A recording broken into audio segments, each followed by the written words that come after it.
नमस्कार।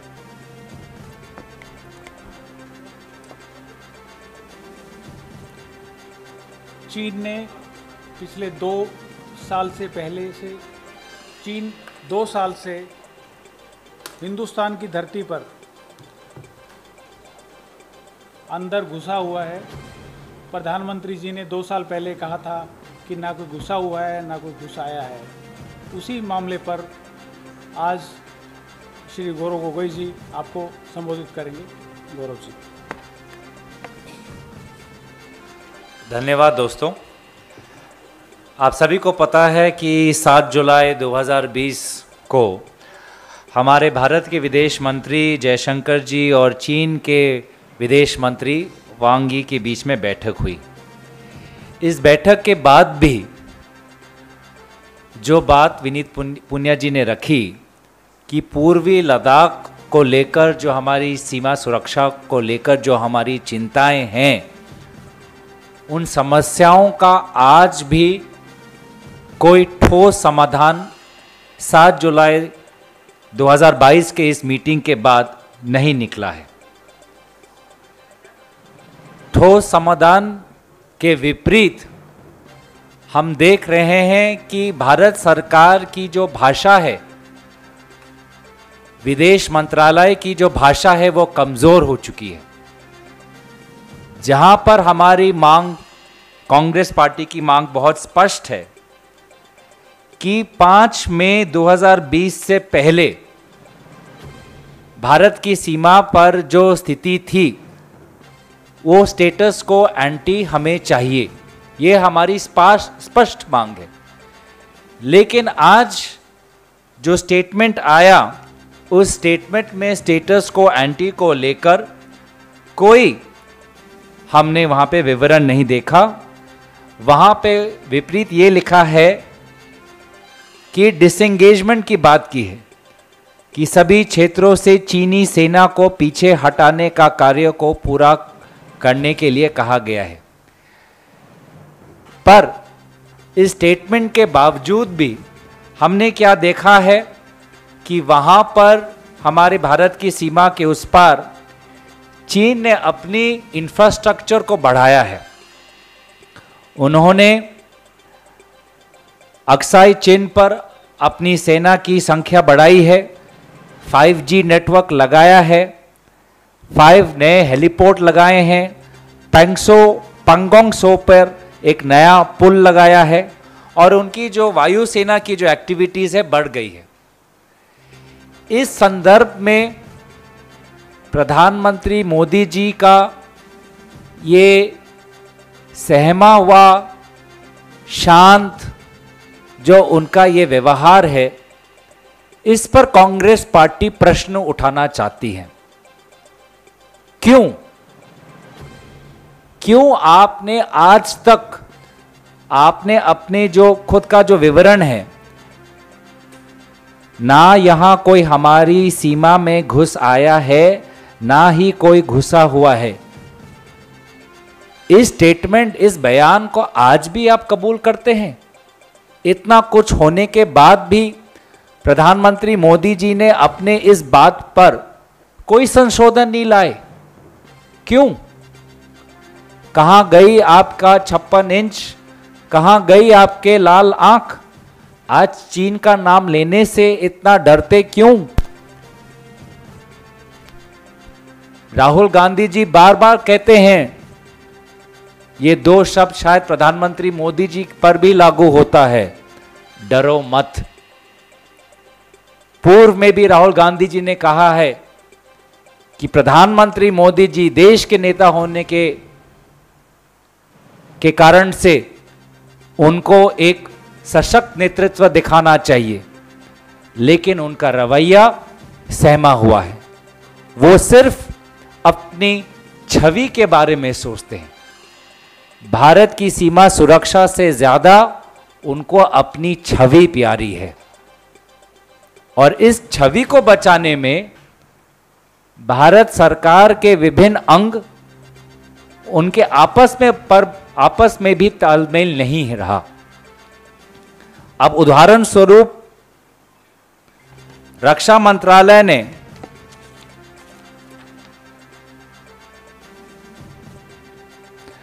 अगस्त के 2020 पर अपने ही वेबसाइट पर एक डॉक्यूमेंट रखा था जिसमें उन्होंने खुद कबूल किया कि चीन ने कुंगरंग नाला, गोग्रा और पांगोंग सो के उत्तरी पार्ट में चीन की सेना घुसी हुई थी, लेकिन प्रधानमंत्री जी की छवि को बचाने के लिए, उनके झूठे बयान को संरक्षण देने के लिए रक्षा मंत्रालय ने उस डॉक्यूमेंट को अपने वेबसाइट से उतारा।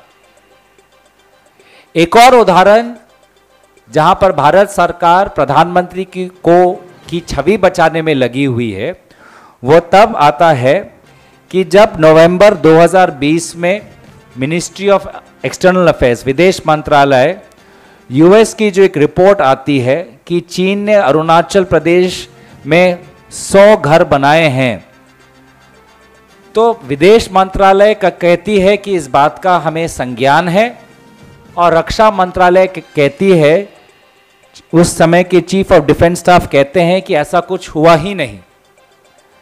तो ये कैसा संदेश दे रहे हैं कि रक्षा मंत्रालय एक चीज कहता है, विदेश मंत्रालय एक और चीज कहता है, भारत की प्रधानमंत्री कुछ और चीज कहते हैं, और वास्तविक स्थिति अलग ही है। तो ये क्या संदेश जा रहा है हमारे भारत की सीमा सुरक्षा बल को? ये क्या संदेश जा रहा है हमारे भारत के नागरिकों को कि भारत के प्रधानमंत्री मोदी जी अपनी छवि बचाने के लिए राष्ट्र सुरक्षा को गिरवी रख सकते हैं? और ऐसा क्या विशेष लगाव है चीन के साथ?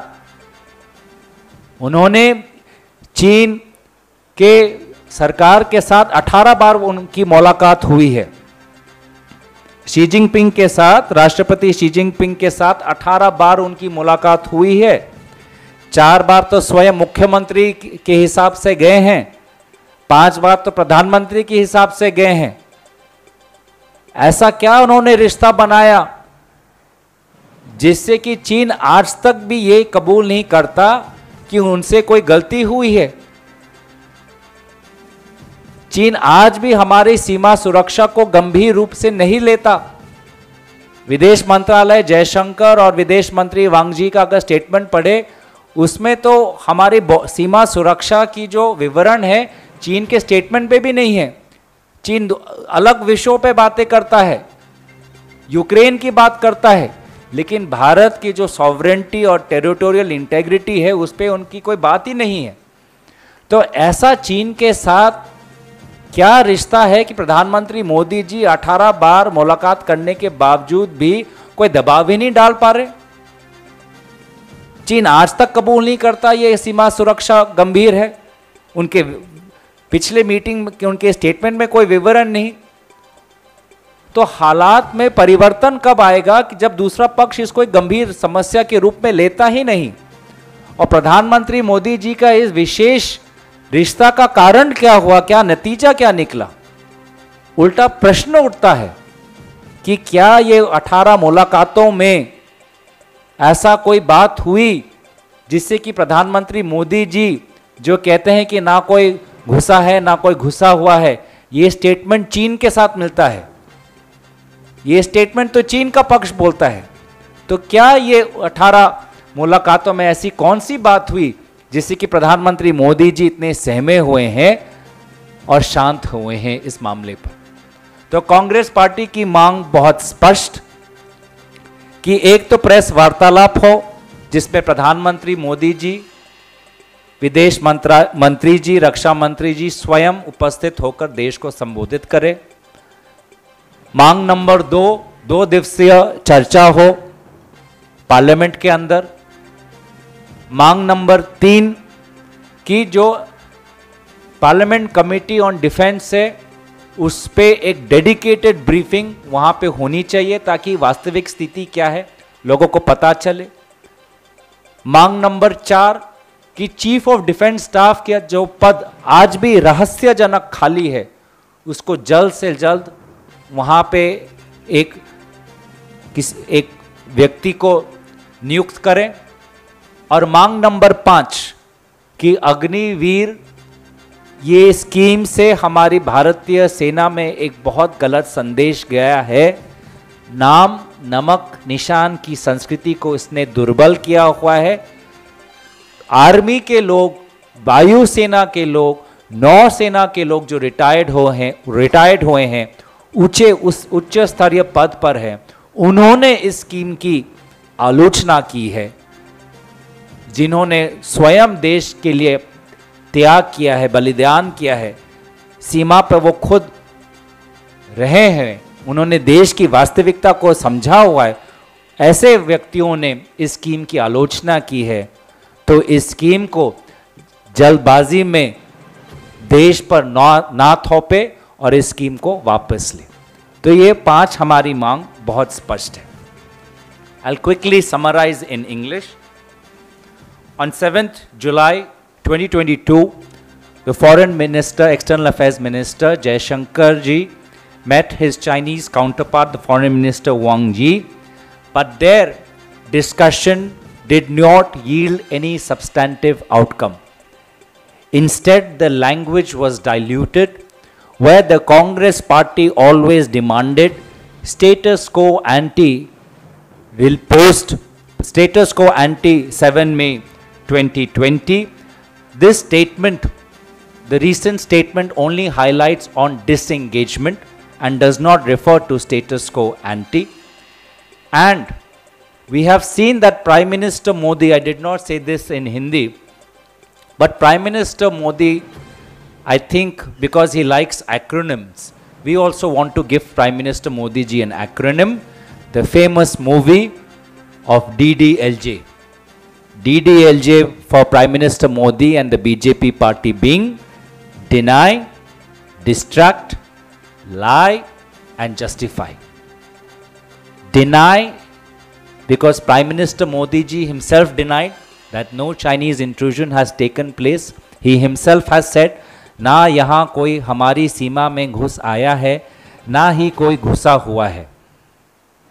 Distract, because in various cases the government, the various ministries are opposing each other.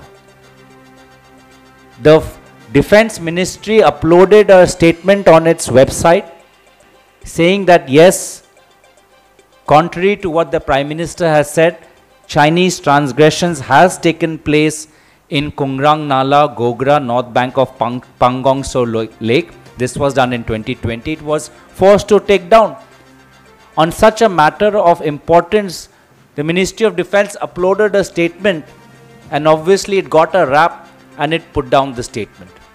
Similarly, another example where ministries of Government of India are at odd ends with each other is that in November 2020, Ministry of External Affairs took note of a United States report that China had built 100 homes in a disputed territory in Arunachal Pradesh. But the Chief of Defense Staff said that nothing such has happened. So Ministry of External Affairs says we have taken note, we have taken cognizance, and the Ministry of Defense, the then Chief of Defense Staff, says nothing of this sort has happened. So this kind of contradiction we are seeing only exists in Government of India only to protect the Prime Minister Modi's self-image and his ego. And it is quite unfortunate that on a matter of national security, the image of Prime Minister is more important to him and his government than our national sovereignty and our territorial integrity. It is unfortunate. And it begs the question, why? Why has the Prime Minister given this special status to China despite meeting President Xi Jinping 18 times, visiting China numerous times, 4 times as Chief Minister, 5 times as Prime Minister? Why is the Prime Minister Modi unable to put any pressure on China? Because China, if you see in its recent statement post 7 July, does not even take India's concerns seriously. They don't even bother to acknowledge India's demand They have made no reference to Ladakh. And that is why we feel that the recent meeting between Jaishankar and Wang Yi was failure. It did not yield any substantive outcome. And all of this is because Prime Minister Modi's image should not be affected. And therefore, our demand is very simple, that many reports have stated that China has built its military infrastructure in an unprecedented manner in Aksai Chin. We have seen 5G networks in the LAC, 5 new airports, a large bridge across Pangong Tso, and a notable increase in air activity. So we have seen the Chinese building up its infrastructure, and Prime Minister Modi continues to remain a passive spectator. And therefore, I would repeat the advice that Rahul Gandhi ji often gives to his fellow countrymen. Prime Minister, daro mat, don't be afraid. Take the Chinese threat seriously and head on. And at the end of this press conference, at the end of my suo motu statement, we have 5 specific demands.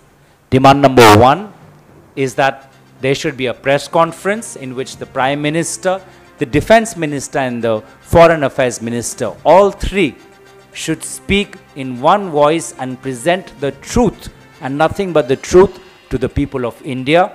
Demand number 2, a 2-day special discussion in the upcoming Parliament session. Demand number 3, a dedicated session on the Chinese secure threat on our border in a Parliament Standing Committee on Defense. Demand number 4, the position of Chief of Defense Staff continues to remain vacant. We request the Government of India to appoint the most appropriate person at this post of Chief of Defense Staff. And demand number 5, the recent Agniveer scheme should be withdrawn back. Many leading military commentators, experts, retired senior officers from the Armed Forces, Air Forces and Indian Navy have criticized this scheme. These are the people who have actually served at our maritime borders, at our physical borders. They know the situation on the ground. If they are criticizing the scheme, then the Government of India should not be in a haste. Prime Minister should not value his ego over our defense forces, and this scheme should be withdrawn. So that's my opening statement. And if you have any questions related to this subject, अगर आपके कोई भी प्रश्न इस संदर्भ में है, तो मैं उन प्रश्नों का उत्तर देने के लिए हाजिर हूँ.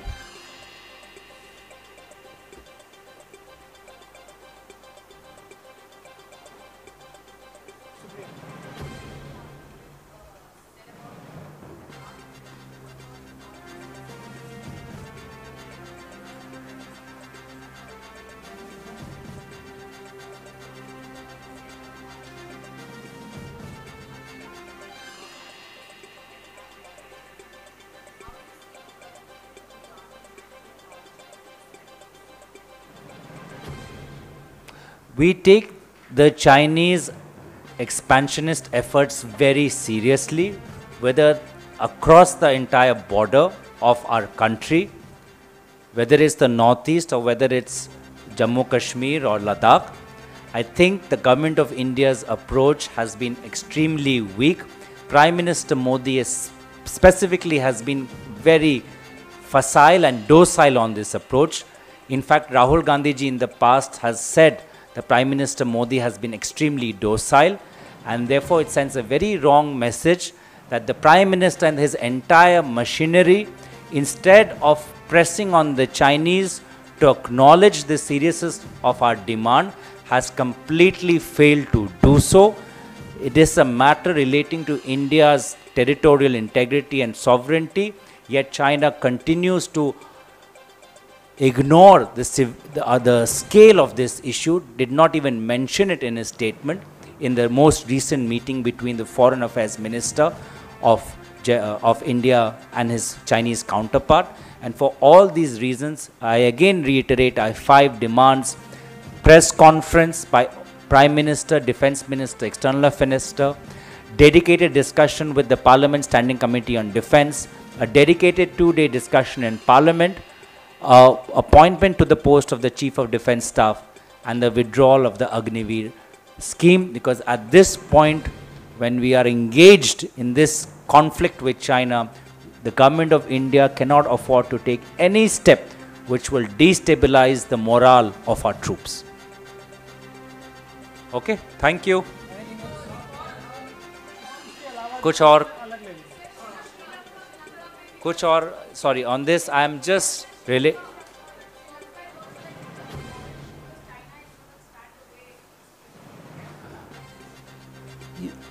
again to the policy of protecting the Indian neighborhood, especially South Asia. That is part of our defense policy. That is the one of the core principles of India's foreign policy. And whether in our maritime neighborhood or in the physical neighborhood of across Jammu Kashmir, Ladakh and Northeast India, Government of India continues under Prime Minister Modi to remain a passive spectator, and it is shameful, and therefore I reiterate our demands. Prime Minister Modi, as Rahul Gandhi ji said, stop being docile, don't be afraid, address the nation to a press conference, correct, modify your earlier statement that no one from the Chinese side has entered, have a discussion in Parliament, have a briefing in the Standing Committee, withdraw the Agniveer scheme, appoint the post of Chief of Defense Staff, and tell the truth to the people of this country. Do not send mixed signals, do not speak in mixed voices.